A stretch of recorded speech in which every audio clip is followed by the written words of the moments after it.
El satanismo es uno de los fenómenos sociales de mayor crecimiento en nuestros días. Para algunos es una religión, tan válida como el cristianismo. Para otros es un culto subversivo y peligroso. El satanismo cuenta con cientos de miles de devotos y gracias a Internet goza de una extraordinaria popularidad. Pero ¿qué hay más allá de la sangre y las velas? ¿Tiene este culto un lado más oscuro de ritos y sacrificios?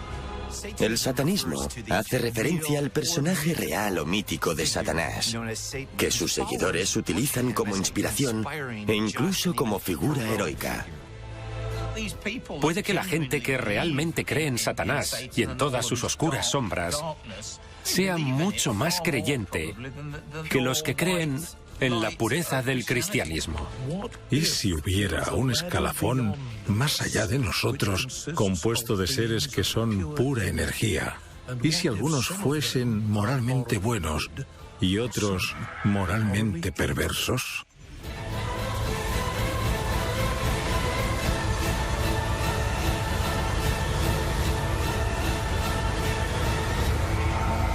Historia prohibida. El culto a Satanás.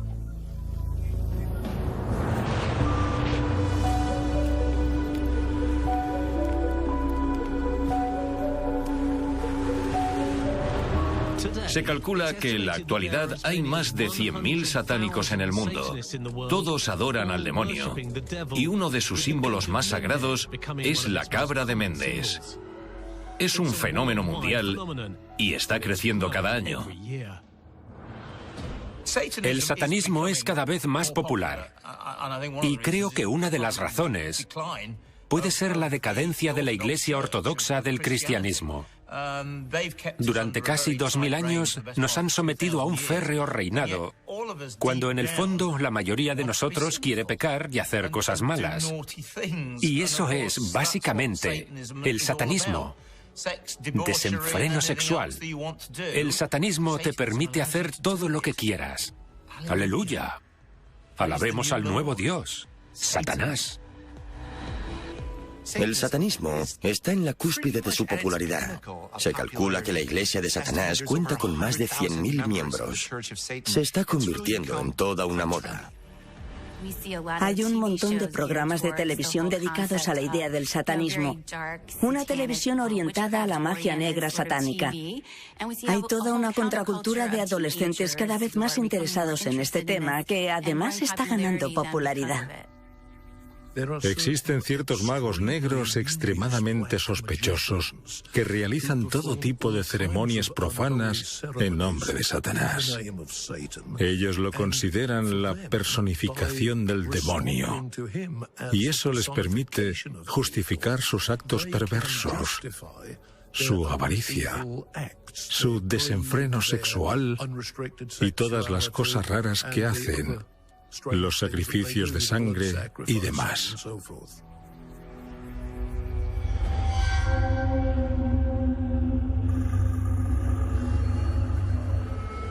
No he hecho apariciones públicas en muchos años, pero te aseguro que el satanismo no va a desaparecer.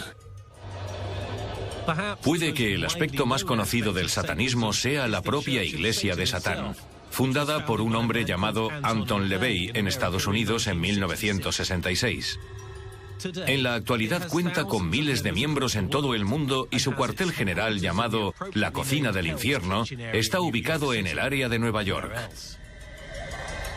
Gavin Badley es uno de los representantes de la Iglesia y ha accedido a encontrarse conmigo y contármelo todo. Me había imaginado que habría más sacrificios rituales, pentagramas y velas y capas y ese tipo de cosas. Claro que tenemos pentagramas y velas y capas. Existe una imagen que nos representa. Mucha gente se siente atraída por el satanismo porque se sienten atraídos por el sexo, la sangre y la iconografía.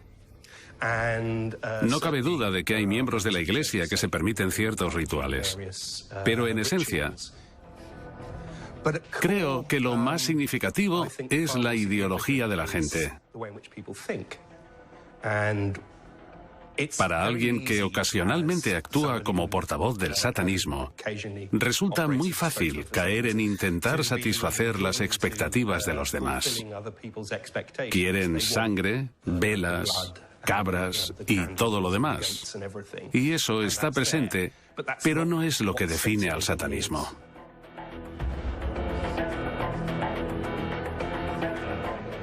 Pero tenéis ceremonias y rituales. Sí, claro que se celebran. A lo largo de los años me han llamado muchos periodistas para decirme que querían que les llevase a un ritual subido de tono, que traerían su tarjeta de crédito. Andan buscando su propio ritual subido de tono. Sí, hacemos esas cosas. Para nosotros es como un teatro. Te dan energía. Es divertido.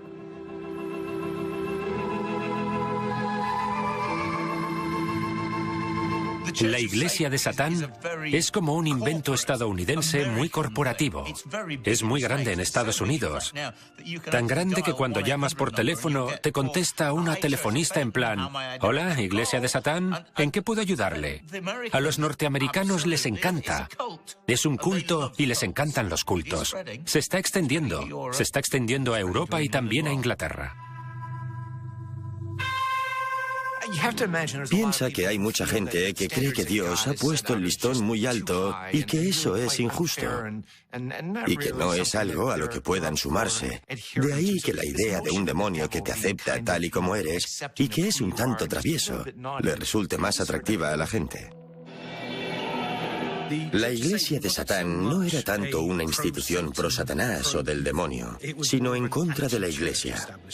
Está claro que en la época en la que surgió, los años 50 y 60, los ideales cristianos estaban muy extendidos y eso no era lo que la gente quería. Así que fue una manera de liberarse y decir: no quiero eso, quiero esto, quiero sexo, quiero drogas, quiero alcohol, quiero música y quiero pasármelo bien. En cierto modo surgió de la diversión. Una de las cosas que Anton LaVey dijo que le diferenciaba de la Iglesia cristiana era que los cristianos creen que si alguien te abofetea en la mejilla, le perdonas. Él creía que si alguien te golpea en la mejilla, tú le devuelves un puñetazo.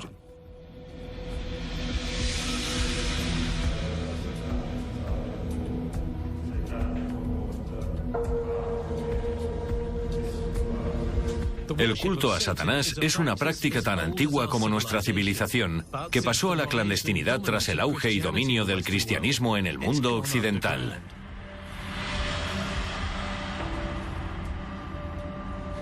En el siglo XVIII se puso de moda entre los aristócratas mantener reuniones secretas en los rincones más oscuros y recónditos de sus fincas, donde realizaban ceremonias y ritos satánicos. Uno de estos infames grupos era el Club del Fuego Infernal, que se reunía en la cueva de West Wickham, en Londres. El Club del Fuego Infernal tenía fama de tener un nivel de crueldad y depravación legendario. Se decía que celebraban fiestas decadentes, orgías y ritos satánicos bajo tierra. Jack Orr, el guía local, ha accedido a acompañarme al interior del laberinto y enseñármelo. Estamos en una serie de túneles construidos en 1748. Lo más interesante es que esto es obra del hombre al 100%. Ya veo. Va hacia abajo, se adentra más de 90 metros y en la parte más profunda está el templo oculto, que es el infierno construido por el hombre de este lugar. El hombre que lo construyó, Lord Dashut, era el cabecilla del libertino y famoso Club del Fuego Infernal. Por lo que sabemos, la sociedad secreta se dedicaba a mofarse de la religión. Aquí abajo es donde se reunía el Club del Fuego Infernal. Al principio solían reunirse en la abadía de Mednam, que está a unos 3 kilómetros de aquí.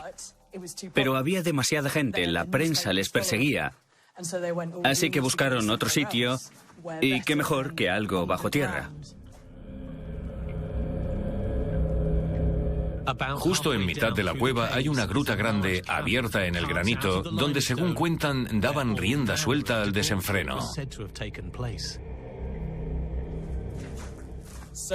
Esta cámara de aquí es la que quería que vieses. Es la cúspide, el auténtico hervidero. Es lo que ellos llamaban la sala de banquetes. Entiendo. Entra. Vaya, fíjate, es alucinante. ¿Y qué hacían aquí? Aquí es donde liberaban a su vaco interior. Aquí es donde sucumbían a la carne, donde se emborrachaban aún más. Dicen que se disfrazaban, pero aquí era donde se desprendían del disfraz. Vale. Aquí es donde empezaban realmente a abandonarse a todo tipo de placeres, donde empezaba el festín. Empezaban a beber, bebían hasta la saciedad. En esas cámaras de detrás, esas 4 alcobas, había barrotes, había cortinas y dentro había camas. Entiendo. Cuando se atiborraban de glotonería, se retiraban ahí para realizar actos lujuriosos y, como puedes ver por la construcción de estas cámaras, los sonidos o los cantos, los jadeos, debían propagarse por la cámara y también por los pasajes. Todo se llenaba de vida y reverberaba de puro pecado, supongo, en el mejor de los casos.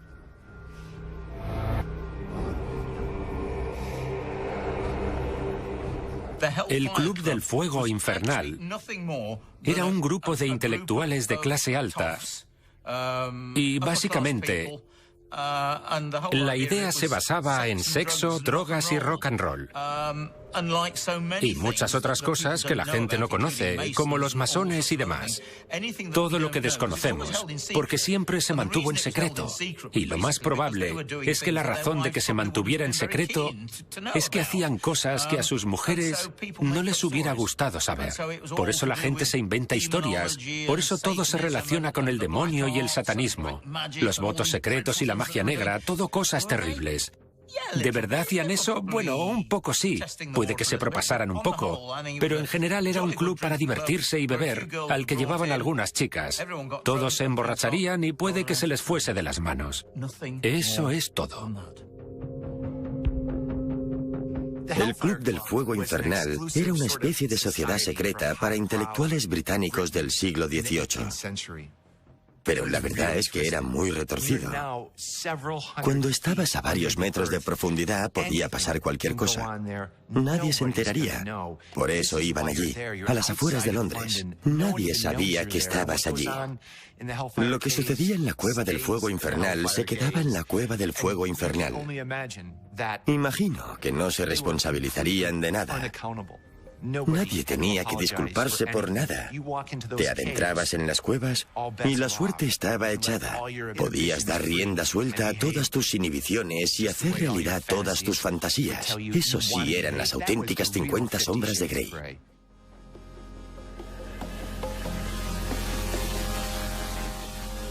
¿Qué había que hacer para convertirse en miembro del Club del Fuego Infernal?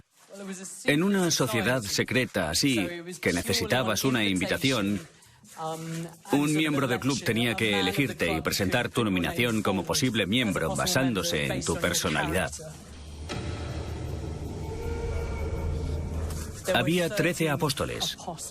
Había una especie de jerarquía y los 13 apóstoles eran los responsables del aspecto más secreto del club. Liderados por el abad, que normalmente era Lord Dashwood, hacían todo tipo de cosas prohibidas aquí abajo.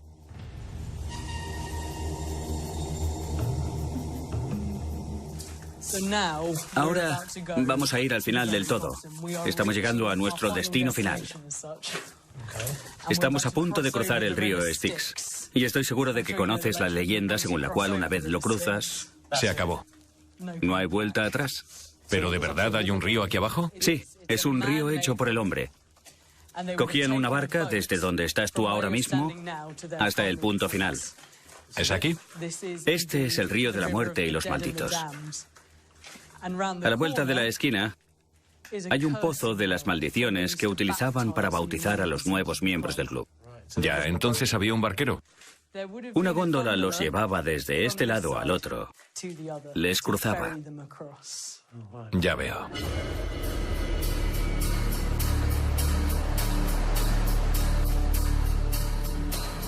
¿Y qué pasaba aquí dentro? Aquí es donde los 13 apóstoles y el abad se reunían. es la parte secreta de la sociedad secreta. Aquí hay unas estatuas que representan a todos los miembros de las reuniones. Y al fondo está la estatua de Venus vigilando todo lo que hacían. Hay todo tipo de rumores sobre lo que pasaba aquí. Desde que eran unos tipos pasándoselo bien, bebiendo más de la cuenta, a mujeres que venían aquí y entregaban todas sus virtudes a estos hombres. ¿Y hay alguna prueba de algún tipo de culto satánico, rituales?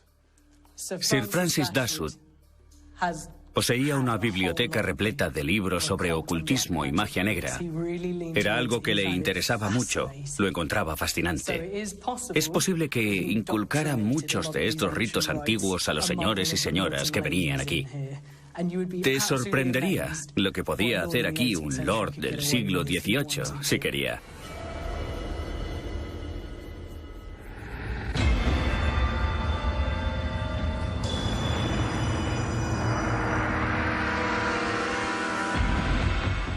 La verdad es que estar aquí abajo produce una extraña sensación, muy opresiva, de algo prohibido. La fantasía satánica de un hombre rico grabada en el granito a varios metros bajo tierra. Estos tipos que sacrifican cabras gritando, que le cortan la cabeza a unos pollos y se beben la sangre, que hacen básicamente todo lo que va en contra de Cristo, en pro de un mundo mejor. ¿De verdad creen que van a conseguir algo? ¿O no es más que una tontería?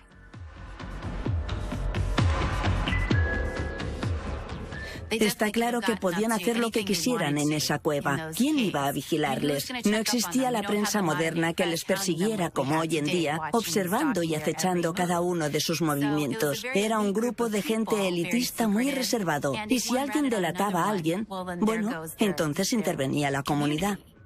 Te puedes imaginar que si querían mantenerlo en secreto, nadie iba a enterarse de nada. Podían hacer lo que quisieran sin que nadie les vigilara. En la superficie era una reunión de caballeros para beber, pero por lo que se cuenta la cosa se ponía realmente pagana. Era una excusa para que las señoras de alta sociedad hicieran realidad sus fantasías sexuales, porque eso es lo que era. Un club sexual pagano, no era otra cosa.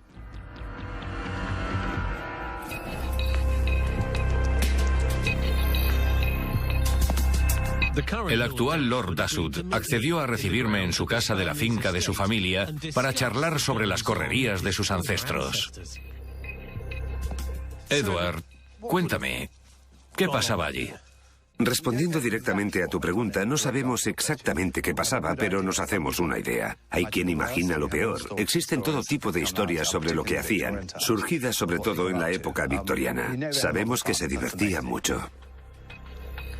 ¿Se hacía algún tipo de ritual satánico ahí abajo? Quiero creer que no, y no tenemos pruebas de ello, aunque estaba muy interesado en todo tipo de cosas marginales. Aparte de eso, hay símbolos masónicos en una de las habitaciones de la casa. Tenemos el río Styx en el fondo de la cueva. En su mitología, el templo secreto y el río Styx separaban el mundo real del mundo subterráneo. Era donde el barquero te llevaba al otro lado. El hecho de que llegaran a construir el río Styx es porque le interesaba todo lo relativo a la vida después de la muerte, seguro. Hay una historia de una mujer que acabó convirtiéndose en una ninfómana. Cuéntame algo de eso.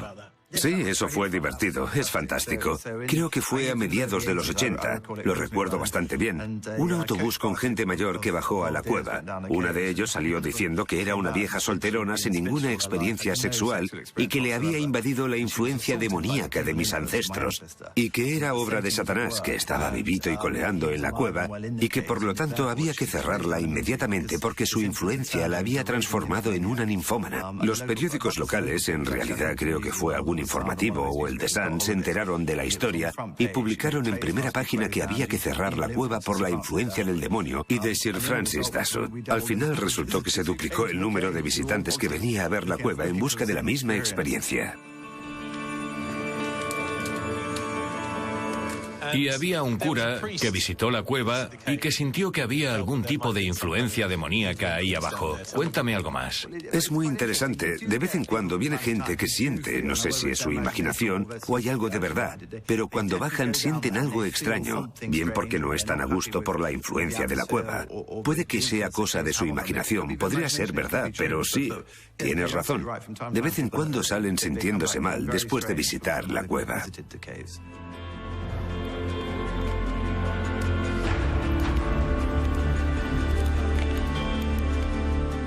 Una de las manifestaciones más populares e inquietantes de Satanás son las posesiones.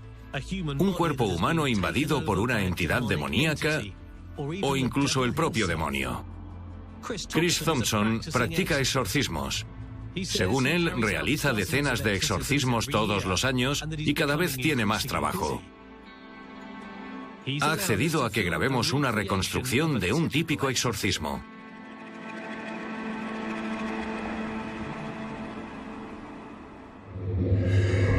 No eres bienvenido. Este no es tu lugar. Aléjate de ella. Te ordeno que la dejes en paz. Déjala. La verdad es que lo único que hay que hacer es averiguar si realmente están poseídos o si está en su mente. Lo primero es determinar si es real y luego averiguar quién es, usando todos los métodos que sean necesarios.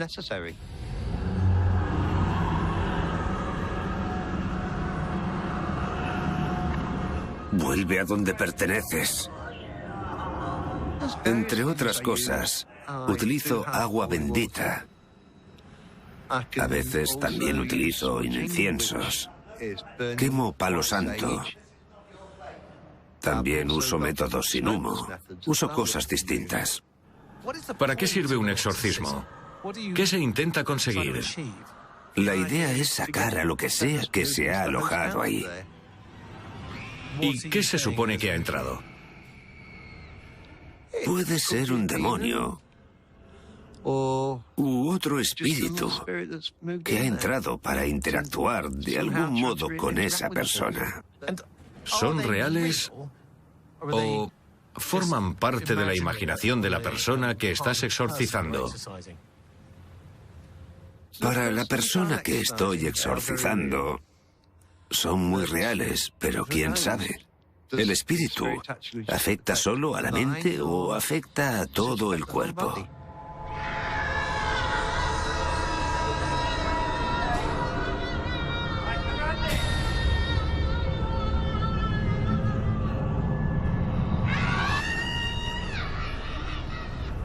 ¿Tú crees que hay demonios o espíritus que van por ahí poseyendo a la gente? Creo que hay cosas de las que no podemos estar seguros. A veces los he grabado. Yo mismo lo he experimentado. Sí, soy medium. Pero también soy muy escéptico. Intento averiguar qué es. No sé si estoy hablando con el espíritu de otra persona o, por lo que yo sé, podrían ser marcianos que se comunican con nosotros. Necesito encontrar la respuesta. Para exorcizar a alguien, tienes que creer que están poseídos por un demonio, por algo demoníaco. De nuevo es algo que surge con el cristianismo, ¿cómo no? Porque si hay Dios, tiene que haber un demonio. Por eso cualquiera que esté oyendo voces o algo así, es porque un demonio le está susurrando al oído, o un demonio que le ha poseído.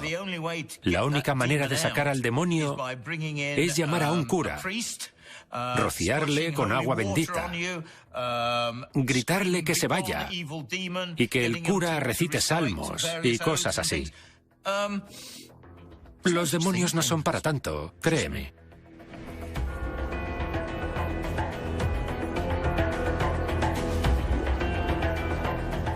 Según la Iglesia Católica, para poder realizar un exorcismo tienes que ser sacerdote. Desde el punto de vista del cristianismo, cualquier buen cristiano puede realizar un exorcismo eficaz. Yo mismo he realizado exorcismos en el pasado. No puedo decirte si estaba o no poseído, porque no sé hasta qué punto. Yo creo que alguien pueda estar poseído por un demonio malvado.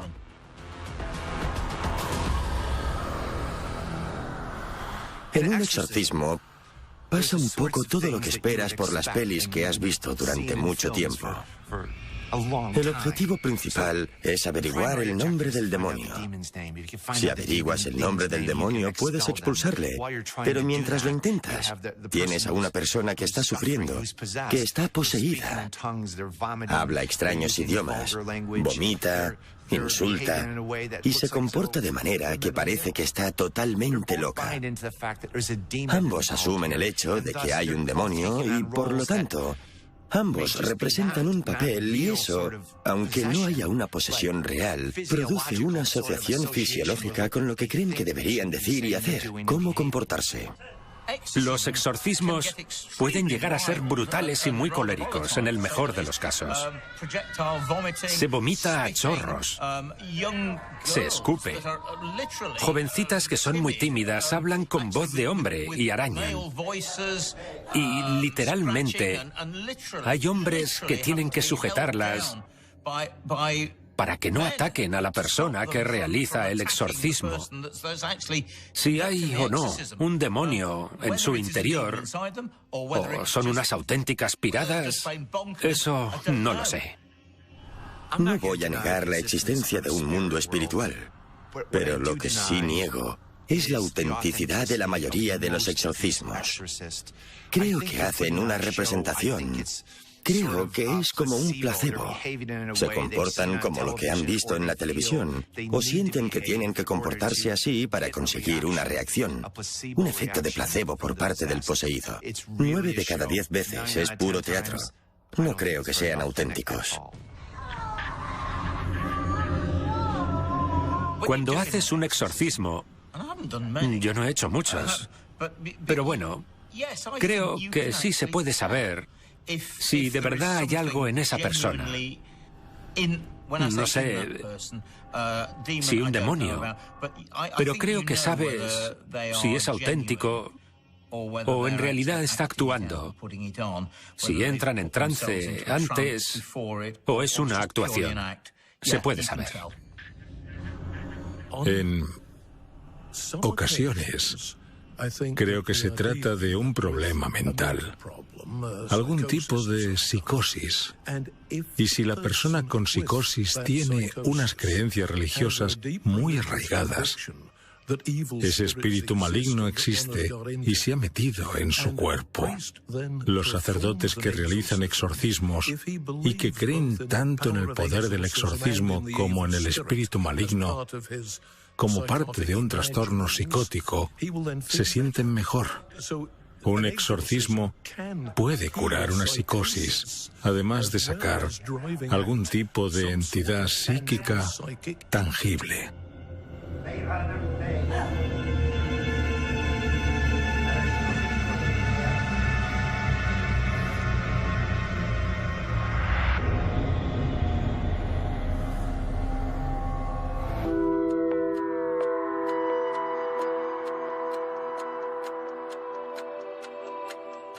Aleister Crowley fue un famoso satánico, un ocultista inglés de principios del siglo XX. Fundó la religión y filosofía conocida como Telema, de la que él era el profeta encargado de guiar a sus seguidores. Se hizo muy famoso en todo el mundo por el uso de la magia sexual y los ritos con sacrificios en lugares como este. La prensa le acusó de ser el hombre más malvado del mundo.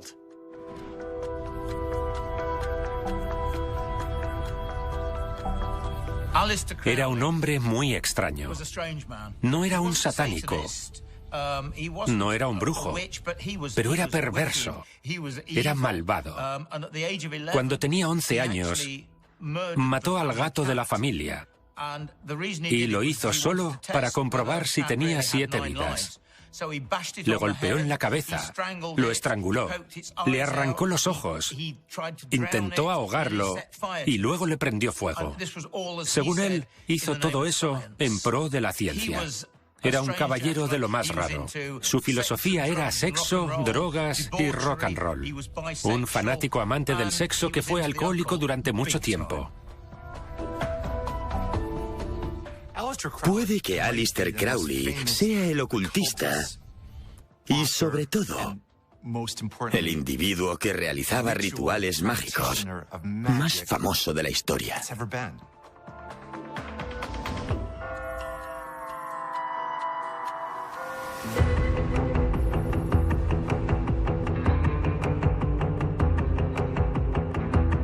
Algunos historiadores afirman que el servicio de inteligencia británico le reclutó y que fue un espía el resto de su vida, aunque nunca se demostró. En 1920, y ante el aumento de la crueldad de sus actos, le dijeron que tenía que salir de Gran Bretaña o ir a la cárcel. Fue entonces cuando estableció una comunidad satánica en Sicilia, donde vivió con sus seguidores realizando sacrificios rituales, magia sexual y otros actos depravados. Aaron Paramore es un investigador del ocultismo que ha estudiado en profundidad a Crowley y que cree que era tan perverso como se pensaba. ¿En qué andaba Crowley? Bueno, se ganó el apodo del hombre más perverso del mundo porque era famoso por su bisexualidad. Le gustaban los hombres tanto como le gustaban las mujeres. Era montañero, era un enfant terrible.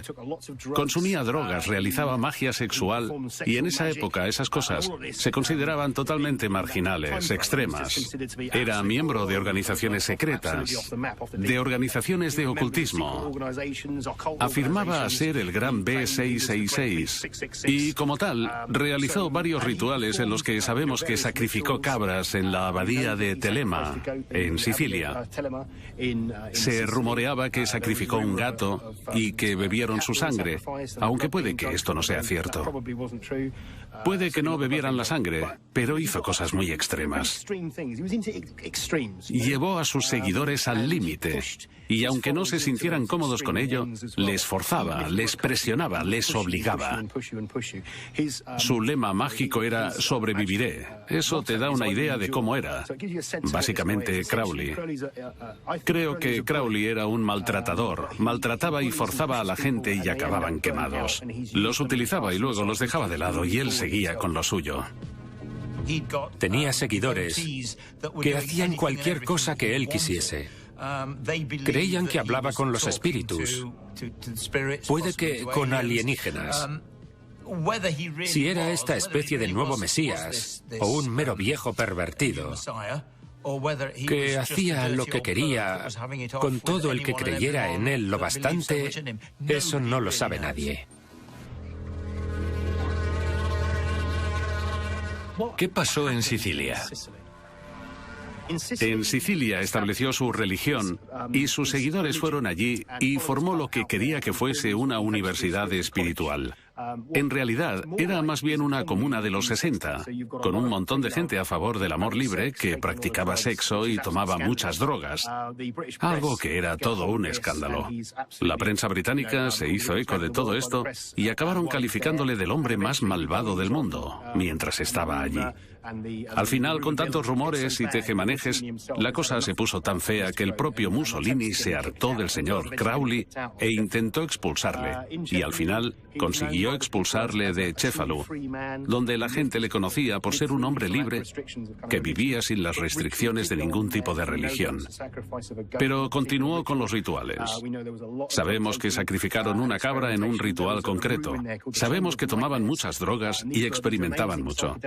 Había una habitación llamada la Cámara de las Pesadillas, repleta de dibujos psicodélicos de gente copulando con cabras. Un dios gigante degenerado con un falo enorme. Se suponía que todo eso te permitía liberar tus fantasías pornográficas, que al final te librarías de todo eso y ya no significaría nada para ti. Te liberarías de todo tu bagaje cristiano, te liberarías de la culpabilidad que era el objetivo. Se trataba de liberarse de la propia culpabilidad. Crowley se trasladó a Sicilia y ahí es donde las cosas empeoraron. Ahí es donde el sexo y la depravación empezaron a desmadrarse. Sacrificios, beber sangre, sexo con cualquiera. Ese hombre lo probó todo con el sexo. Realmente era una criatura perversa. Esa es la verdad. La cosa se puso tan fea que acabó creyendo en los vampiros y todo ese tipo de cosas. Tenía a sus fans a su merced y cuando estaba mordiendo el cuello de sus amantes, sobre todo mujeres, pero también hombres, les decía que era un mordisco de amor. Aleister Crowley fue sin duda uno de los hombres más malvados del mundo y la leyenda habla por sí sola. Participó en misas negras y en prácticas rituales realmente cuestionables con el grupo de seguidores de Telema que creó. Le echaron de Inglaterra por su comportamiento y su implicación en actos realmente deplorables. Allí es donde realizaban sacrificios sangrientos, sacrificios con animales. Y aunque no se puede demostrar, creemos que sacrificios humanos, cosas realmente morbosas en las que, supongo, él era el centro de todo. Todo giraba a su alrededor. Es algo que te puedes imaginar en los 60, pero no en los años 20. Sin duda, después de la muerte de Crowley en 1947, las cosas se tranquilizaron. La OTO, su organización, empezó a escindirse y desmoronarse. Pero fue en los 60 cuando la cosa alcanzó su clímax. Los Beatles pusieron a Crowley en su disco Sgt. Pepper. Se volvieron a editar sus libros. Ahora la gente los encuentra en tiendas de segunda mano por muy poco dinero. Ahora es algo normal. Toda esa filosofía empezó a emerger en los 60. Hacer tu voluntad, haz lo que quieras. Se lo tomaron al pie de la letra y eso no es lo que significa. Significa que encuentres tu verdadera voluntad, la razón de tu existencia en este planeta, y que intentes cumplirla como si te fuera la vida en ello. Si te metes en Internet y buscas los sitios con las peores obsesiones, seguro que Crowley las llevó a cabo. No olvides que fue uno de los primeros. Siempre estaba buscando cosas nuevas, interesantes. Hubo algo especialmente famoso en donde tenía que hacer una ceremonia mágica concreta que implicaba que una mujer practicara sexo con una cabra. Había otras en las que alguien acababa muriendo. Bebían la sangre de un gato que habían sacrificado. Todo lo que se te ocurra. A él se le ocurrió hace casi 100 años. ¿El satanismo sigue siendo popular? Sigue siendo muy popular. La iglesia de Satán sigue teniendo mucha fuerza. También está el templo de Set, que es una escisión de esta, y dentro de la iglesia de Set está la orden del trapezoide, que es una especie de amor al estilo de Lovecraft, una forma de satanismo. Harley es una escisión repugnante del satanismo. Es la orden de los 9 ángeles, gente que ha mezclado la ideología nazi con el satanismo. En Internet puedes encontrar muchas cosas sobre ellos y todos sus panfletos. Publican cosas en Internet, pero es una forma muy extrema de satanismo. Hasta el punto de que los neonazis renegaron de la orden de los 9 ángeles y de cualquiera que esté relacionado con un grupo nazi satánico.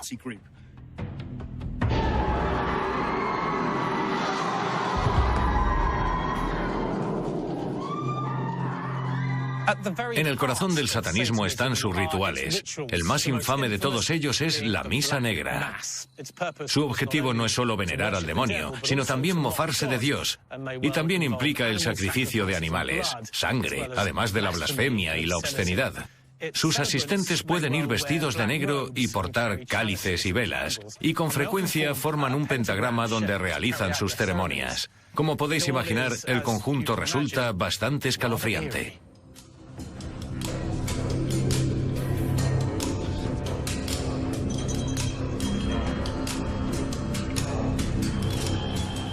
Si por casualidad acabase en un ritual satánico, en una misa negra, ¿qué presenciaría? Normalmente el altar es una mujer desnuda. El cáliz no está lleno de vino. Puede estar lleno de una mezcla de esperma y agua, y a veces está lleno de bourbon. Hay elementos que son propios del satanismo, pero el satanismo se ha convertido en una especie de movimiento mágico que se asocia más con conjuros. Es más una especie de ocultismo moderno y no tanto la antigua misa negra, que era todo lo contrario a la adoración a Dios.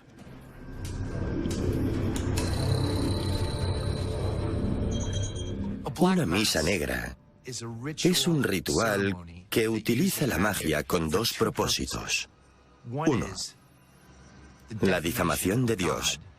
Y dos, la veneración a Satanás. Se basa en la misa católica, solo que es más oscura. La gente viste de negro, con capuchas y velas y cruces invertidas, sacrificios de sangre, matar cabras y beber su sangre. Todo tipo de depravaciones y sexo. Incluso el altar es una mujer desnuda. Una mujer viva, pero desnuda.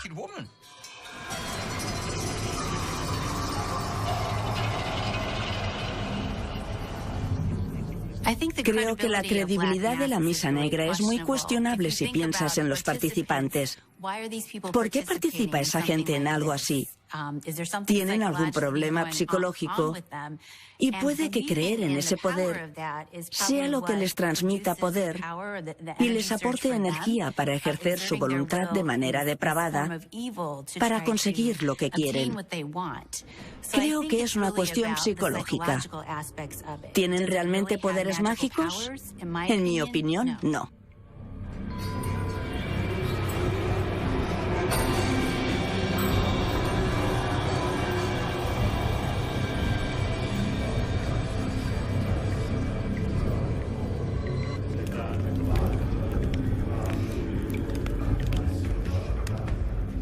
Una misa negra satánica es una ceremonia mágica y una inversión o parodia de la misa católica con el objetivo de mofarse de Dios y venerar al demonio.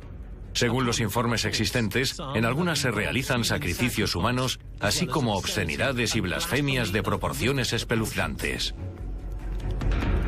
¿Es nuestra sociedad cada vez más satánica? Yo diría que sí lo somos. Creo que nos estamos acercando, nos gusta satisfacer nuestros deseos. La gente va al gimnasio, a la gente le gusta el sexo, a la gente le gusta consumir drogas, a la gente le gusta hacer las cosas que están prohibidas y las hacemos. La gente sale los fines de semana, toma éxtasis y todo lo demás, y ahora eso se considera normal. No cabe duda de que a medida que decae el cristianismo, la gente busca otras formas de religión. Y obviamente el satanismo, si es que existe Satanás como tal, es la alternativa. Es algo diferente y la verdad le da a la gente lo que quiere. No creo que la Iglesia haya hecho eso nunca. Si lo piensas y eres honesto, el demonio tiene una propuesta mucho más interesante que los 10 mandamientos, que son muy difíciles de cumplir. Estamos en la era de las 50 sombras de Grey. Salir, beber, robar en el trabajo y tener amantes. Son cosas que hacemos y que justificamos y de las que no nos responsabilizamos. Es una era totalmente distinta, si lo piensas.